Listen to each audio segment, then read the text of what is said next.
Alors, je vais juste témoigner ici pour tous ceux que ça peut aider de ma réalité, de ce que j'ai vécu, euh, dans l'espoir que ça aide certaines personnes à mieux comprendre nos réalités, la réalité de beaucoup de personnes qui se sont converties, qui n'ont peut-être pas vécu les choses de la même manière que moi, mais qui, tout comme moi, l'ont fait pour une seule raison, parce que Dieu nous a aimés le premier, et toute la gloire lui en revient, mais aussi parce que il nous a donné la force de l'aimer, et je lui en rends ici grâce et gloire.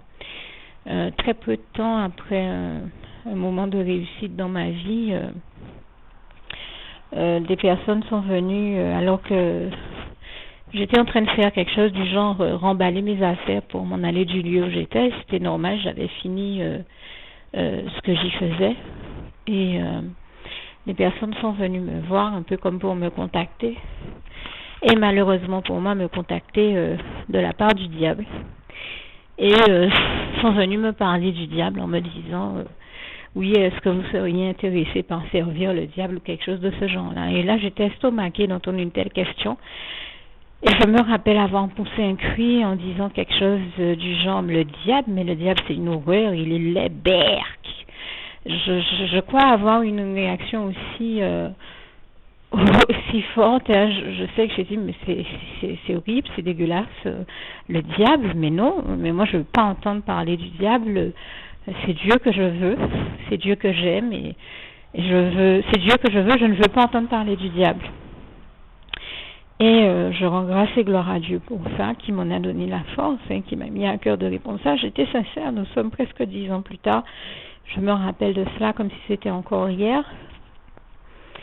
Et je remercie Dieu et je lui rends grâce et gloire parce que ce que je comprends, c'est ce que j'ai reçu à ce moment-là. C'était comme un appel de fond venu du diable, puisque nous savons que le diable est au fond et j'ai envie de dire au 36e sous-sol, certainement encore plus bas.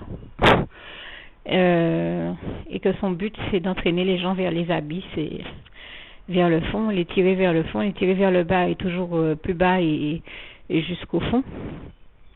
Et son but était d'essayer de voir si il arriverait à m'entraîner à le servir pour que je finisse avec lui en enfer. Par être entraîné avec lui en enfer, et bien toute la gloire revient à Dieu, à Jésus, à son Saint-Esprit qui m'a donné la force de dire non au diable et de dire oui à Dieu. J'étais sincère quand je l'ai dit, c'est vraiment Dieu que je veux, c'est Dieu que j'aime, c'est Dieu que je veux, je ne veux pas du diable et je ne veux pas entendre parler de lui. Je ne le supporte pas, je ne supporte pas l'idée même du diable, c'est déjà en soi pour moi quelque chose de suffisamment dégueulasse pour que j'ai eu le réflexe de dire berk. Et je rends grâce et gloire à Dieu. Et je suis très heureuse de dire que très peu de temps après, eh bien, le Seigneur m'a fait le bonheur de me permettre de recevoir un appel de sa part sur ma vie. Et il m'a sauvé la vie à un moment où le diable me faisait subir les pires épreuves et les pires affronts et les pires choses, l'un des pires passages de ma vie. Et j'aurais pu perdre ma vie, mais Jésus est venu à mon secours. L'Éternel, mon Dieu, m'a envoyé son Fils Jésus-Christ pour me sauver la vie. Et je lui rends grâce et gloire. Hein. Je pense à ce passage du psaume 121, versets 1 à 8, mais en particulier vers le verset 2, verset 1 à 2, où il est écrit « D'où me viendra le secours me vient de l'Éternel. » C'est réellement ce que j'ai vécu. Dieu m'a secouru, Dieu m'a sauvé la vie en faisant se déplacer un pasteur évangélique de l'église, qui avait une église à Paris et qui est venu, je ne sais plus si elle a organisé ou participé à un séminaire ici en Guadeloupe, mais en tout cas, c'est le moment où j'ai reçu mon appel de Dieu, à un moment où, pour être très clair, j'avais prévu de me suicider le soir même. Et Dieu m'a sauvé la vie à ce moment-là et m'a vraiment glorieusement sauvé la vie. J'ai mis au cœur de mes petites cousines préférées de me dire écoute, j'aimerais que je sais que tu m'aimes beaucoup. et tu me l'as jamais prouvé. Donc la manière dont j'aimerais que tu me le prouves, c'est que tu viennes avec moi ce soir à l'église. On a un séminaire et j'aimerais t'inviter. Et en fait, sur le moment, mais elle a insisté et elle m'a dit, je veux que tu me l'offres comme un cadeau. Et moi, j'avais prévu de me suicider, donc je lui ai répondu non, j'ai déjà prévu de faire quelque chose d'autre. Mais elle ne savait pas que je pensais à me tuer ce soir-là. Et là, elle s'est mise à devenir insistante et à me dire, je regrette, je veux que tu viennes et je veux que tu me l'offres comme un cadeau. Et ma réaction à ce moment-là a été de lui répondre, mais tu peux pas exiger de moi que je t'offre un cadeau, tu es censé attendre que je te l'offre et que ça sorte du fond de mon cœur. On n'exige pas de l'autre un cadeau, on laisse l'autre vous offrir un cadeau. Et mais c'est vrai que j'aimais cette petite cousine là et elle m'a dit mais vraiment si tu m'aimes viens, je t'en prie viens avec moi et puis je suis sûre que Dieu veut te parler. Je suis sûre que Dieu qui t'aime a des choses à te dire et il faut que tu viennes les écouter. Il faut que tu puisses venir les écouter. Et c'est vrai que je l'aime, elle demeure ma petite cousine préférée jusqu'au jour d'aujourd'hui, près de 10 ans plus tard. Mais je crois que les paroles qui ont le plus touché mon cœur, ça a été celle-là. Ça a été qu'elle m'ait dit que Dieu m'aime, que Dieu veut me parler. Et là, j'ai reconsidéré la question pendant des heures dans ma tête. Je me suis dit, c'est vrai que moi aussi j'aime Dieu. Et j'ai envie de... Je peux pas me permettre le luxe de rater l'opportunité, entre guillemets, de le rencontrer. C'est-à-dire que c'est le mot que j'emploie ici qui n'est peut-être pas celui que j'avais dans mon esprit à l'époque, mais je me suis dit, si Dieu, voilà comment j'ai réagi, enfin j'ai réfléchi en me disant, si Dieu, parce qu'à l'époque, je n'étais pas au degré de foi où je suis maintenant, mais je me disais, si Dieu existe vraiment, et si Dieu existe vraiment et que c'est réellement lui qui est en train de m'appeler, eh bien il faut quand même que je puisse prendre le temps avant de me tuer, puisque c'était ce que j'avais prévu de faire. Il faut quand même que je prenne le temps d'écouter ce qu'il peut avoir à me dire. Il faut quand même que je garde l'esprit ouvert à ce que Dieu peut avoir à me dire s'il existe vraiment et qu'il veut me parler. Je laisse les autres autour de moi me parler. Il faut que je laisse Dieu me parler. Il faut que j'écoute ce que Dieu peut avoir à me dire. En quelque part, c'est un peu comme si inconsciemment je me disais, il est mon créateur, il a son mot à dire. Il faut que moi aussi je m'ouvre à ce que lui il peut avoir à me dire. Avant de me donner la mort, je veux écouter ce qu'il a à dire. Donc j'y vais pour ça. Pour lui, pour l'écouter, et écouter ce qu'il peut avoir à dire. Ça a été ça, ma démarche dans ma tête. Mais je crois que j'étais tellement décidée à me tuer que je me disais, je me tuerai après, mais je veux quand même écouter ce que Dieu a à me dire. Et en fait, je rends grâce et gloire à Dieu. Parce qu'il a su me toucher, qu'il a touché mon cœur tout de suite. Et que... déjà, je le remercie de m'avoir donné la force d'aller à l'église, en fait, ce soir-là, pour lui. Et pour personne d'autre. Parce que même si j'aimais ma petite cousine, dans ma logique, à l'époque, j'y allais vraiment, déjà pas pour elle, parce que comme je lui avais dit, tu peux pas exiger de moi un cadeau, j'y allais parce qu'elle m'a dit que Dieu m'aime et Dieu veut me parler. Donc je remercie Dieu de m'avoir donné déjà depuis à l'époque la force en fait d'aller à l'église pour lui et pour personne d'autre. Et je crois que c'est toujours pour lui que nous devons y aller, avant tout. Alors maintenant, si quelqu'un vient nous demander de l'accompagner à l'église, nous pouvons le faire aussi. Ou nous y invite, nous pouvons le faire aussi. Mais à la fois, avant tout pour plaire à Dieu, à Jésus-Christ, à son Saint-Esprit, et aussi... si nous aimons la personne pour lui faire plaisir. Bien sûr, au jour d'aujourd'hui, je suis très heureuse que j'y sois allée pour Dieu avant tout. Mais ce n'est pas un problème pour moi de faire aussi plaisir aux personnes à qui Dieu a envie de faire plaisir aussi, à travers moi. Et toute la gloire lui revient. Et donc, je remercie le Seigneur qui m'a donné la force d'avoir ce réflexe-là. Et je rends grâce et gloire à Dieu qui m'a arrêté dans ma démarche de me suicider ce soir-là parce qu'en fait, il a su toucher mon cœur et me montrer que si j'avais pensé au suicide, en fait, c'était parce que le diable m'avait tellement attaqué et placé dans une situation terrible que je n'en voyais pas le bout, je n'en voyais pas l'issue. Comme diraient certains, je ne voyais pas le bout du tunnel. J'avais la sensation d'être enfermée dans un labyrinthe et je crois que c'est le cas de beaucoup de personnes qui se suicident. Et dont j'ai la sensation d'être enfermée dans un labyrinthe dont je ne voyais pas l'issue. Et je rends grâce et gloire à Dieu qui m'a fait voir que par son Fils Jésus-Christ, il avait la solution pour moi, que Jésus avait la solution et qu'il pouvait me libérer de ce labyrinthe et ouvrir la porte pour me faire sortir de ce labyrinthe. Qu'il avait la solution pour moi et surtout qu'il me rendrait justice par rapport aux injustices que le diable m'avait fait subir à travers certaines personnes. Et Dieu m'a fait savoir qu'il allait me rendre justice par rapport à la gravité de l'injustice que j'avais subie. Et je lui rends grâce et gloire parce qu'il est écrit en Ésaïe 30, verset 18. Avant même de parler d'Ésaïe 30, verset 18, je pense à ce passage de Luc 18, verset 7 à 8, où il est écrit « Et Dieu ne fera-t-il pas justice à ses élus qui crient à lui jour et nuit? Eh bien, je vous le dis, il leur fera promptement justice. » Je résume ici le passage, n'hésitez pas à aller le lire en entier.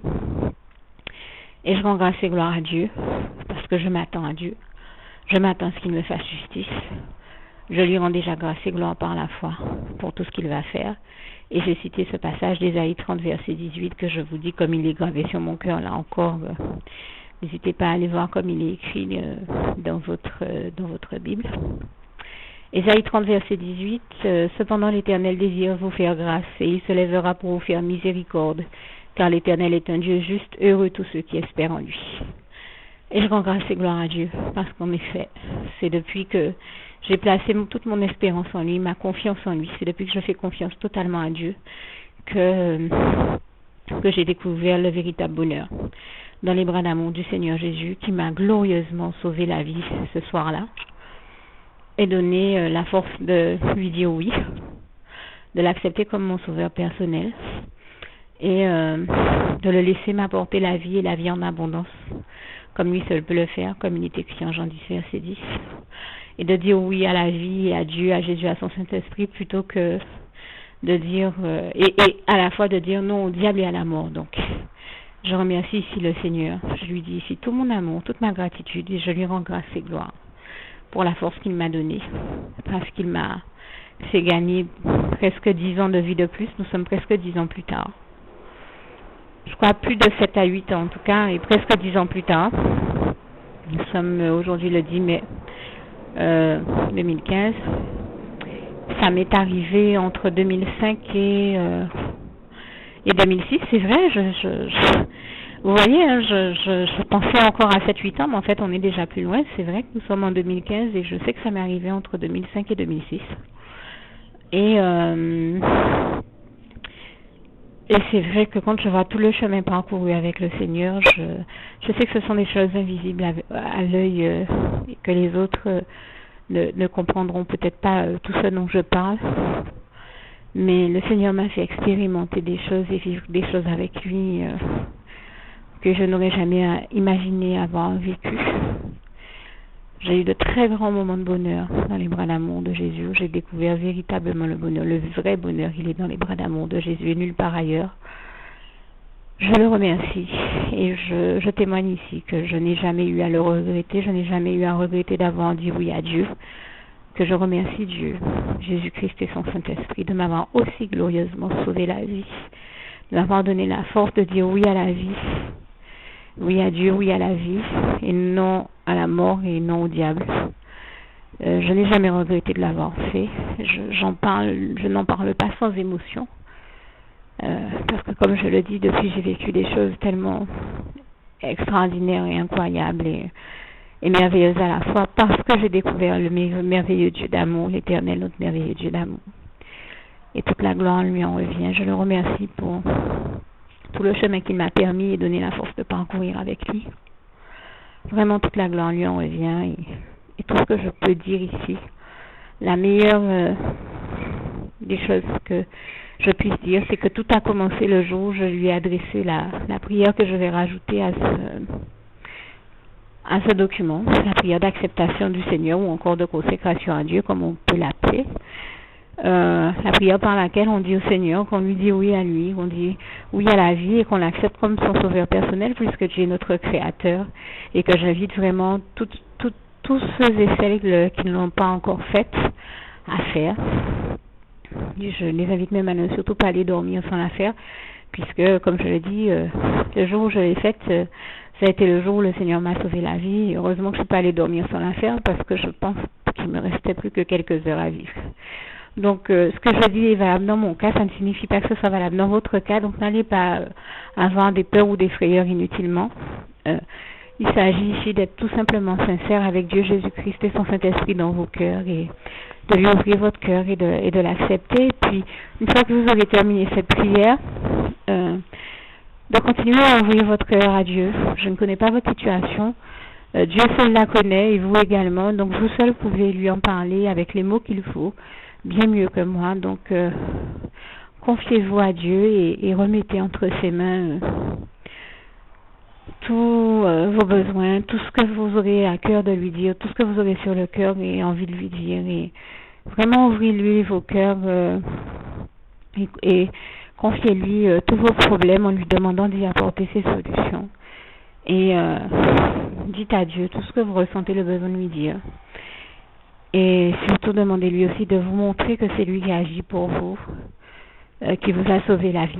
Et si je vous invite à faire cette prière, c'est parce que je sais que chaque fois qu'on l'a fait, il nous sauve la vie et je le sais pourquoi, parce que je l'ai expérimenté. Et comme je le dis, on ne peut parler bien que de ce que l'on a expérimenté. Et c'est parce que j'ai expérimenté cette qualité-là et que je souhaite au maximum de personnes d'être sauvées que je partage ici avec vous cette prière, que je vous invite aussi à partager avec tous ceux que vous aimez ou tous ceux avec qui Dieu vous mettra à cœur de la partager. Et écoutez, comme je dis, si je partage cette prière avec vous, c'est que je vous souhaite le meilleur. Et donc je termine aussi avec ce passage qui est vraiment cher à mon cœur, ce passage de Philippiens 4, verset 7, que la paix de Dieu qui surpasse toute intelligence garde vos cœurs et vos pensées en Jésus-Christ. À bientôt. Juste une petite précision pour tous ceux qui ne sont pas encore, qui n'ont pas encore choisi la meilleure des options qui soit, qui est celle d'aller se placer, de faire le choix à soi-même, d'aller se placer dans les bras d'amour de Jésus-Christ pour se mettre à l'abri de ce monde cruel. Eh bien, je partage avec vous la prière par le biais de laquelle on y accède. Et commence par vous rappeler également ce passage de Jean 14, verset 6, où il est écrit que Jésus-Christ est le chemin, la vérité et la vie. Nul ne vient au Père, Dieu, sans passer par le Fils Jésus-Christ, bien sûr. Je le dis à ma manière, vous regarderez comme il est actuellement écrit dans vos Bibles, là encore. Et donc, n'hésitez pas à ouvrir vos cœurs à Dieu, à Jésus, à son Saint-Esprit, à être sincère avec lui et à lui adresser la prière qui suit, à lui dire tout simplement, Éternel mon Dieu, Seigneur Jésus-Christ, moi, un tel, vous dites votre nom et votre prénom, je t'accepte aujourd'hui comme mon sauveur personnel, le seul maître et roi de ma vie. Je remets toute ma vie entre tes mains puisqu'elle t'appartient, Éternel mon Dieu, puisque tu l'as créée, cette vie. Donc tu en es donc le seul maître et propriétaire comme de tout ce qui existe dans tout l'univers. Je remets donc toute ma vie entre tes mains, je te la donne. Merci, Éternel mon Dieu, aussi de permettre que cette vie que tu m'as donnée continue à être à ta gloire et que je continue à te servir, à t'appartenir pour l'éternité, d'éternité en éternité. Merci aussi, Seigneur, de faire que je continue donc à te servir et à t'appartenir pour l'éternité, d'éternité en éternité. Et aussi, Seigneur, de m'accorder la grâce de ton pardon et de ta miséricorde pour tous les péchés que j'ai commis tout au long de ma vie, jusqu'à la date d'aujourd'hui incluse. Et c'est au nom puissant du Seigneur Jésus-Christ que j'ai fait cette prière. Et à vous tous qui avez fait cette prière, je vous dis que Dieu vous bénisse abondamment, puissamment, richement. Et surtout, n'hésitez pas à la partager avec tous vos proches et contacts, amis, membres de vos familles, collègues, bien-aimés, tous ceux que vous aimez. Et surtout tous ceux à qui Dieu vous mettra à cœur, avec qui Dieu vous mettra à cœur de la partager. Et comme j'aime à le dire, si vous n'avez pas encore pris le temps de faire cette prière, comprenez bien que voilà, ça ne vous coûte rien de la faire, c'est gratuit, c'est indolore, et que voilà, vous n'êtes pas obligé de me croire, mais moi il m'est arrivé tout comme vous de devoir faire cette prière un jour dans ma vie, et quand on m'a proposé de la faire, je me suis dit, et si c'était vrai, et si c'était vraiment Dieu qui, par ce biais-là, m'appelait à lui et me demandait de lui donner ma vie, de l'accepter, c'était Jésus qui était en train de vraiment me tendre la main et qui était en train de me demander de l'accepter comme mon sauveur personnel, je ne pourrais pas passer à côté de l'occasion de lui dire oui, parce qu'il faut aussi que je reste ouvert ou ouverte à ce que Dieu peut avoir à me dire. Il faut que je garde mon cœur et mon intellect ouvert à ce que Dieu peut avoir à me dire. Donc je me suis dit, je ne peux pas courir le risque de passer à côté de mon éternité, de passer à côté des meilleures choses de la vie, surtout si le maître et créateur de la vie m'appelle et cherche à me sauver. Pour être sauvé, il faut bien que je lui dise oui, que je souhaite qu'il me sauve. Oui, Seigneur Jésus-Christ, je t'accepte comme mon sauveur personnel. Et c'est le sens de cette prière. Et comme je dis, elle ne nous coûte rien à faire. Et puis surtout, moi je vous dis, du jour où je l'ai faite, j'ai vu Jésus changer ma vie en mieux sur tous les plans. Et donc je crois que ça ne vous coûtera rien, ça ne vous coûte rien vous non plus de la faire et puis d'expérimenter, de regarder comment les choses vont se dérouler dans votre vie, de regarder Jésus changer votre vie en mieux, à vous aussi. Et d'en faire l'expérience. Et pour en faire l'expérience, il faut commencer par faire cette prière. Donc si vous ne l'avez pas encore dite, réembobinez tout simplement cette vidéo ou ce document si vous préférez, réécoutez-le et dites avec moi la prière que vous m'avez entendu mentionner. Et n'oubliez surtout jamais que tout est possible à celui qui croit en Dieu, en Jésus-Christ et en son Saint-Esprit, comme il est écrit en Marc 9, verset 23, et que tout est possible à Dieu, comme il est écrit en Marc 10, verset 27. Que Dieu vous bénisse donc et à bientôt.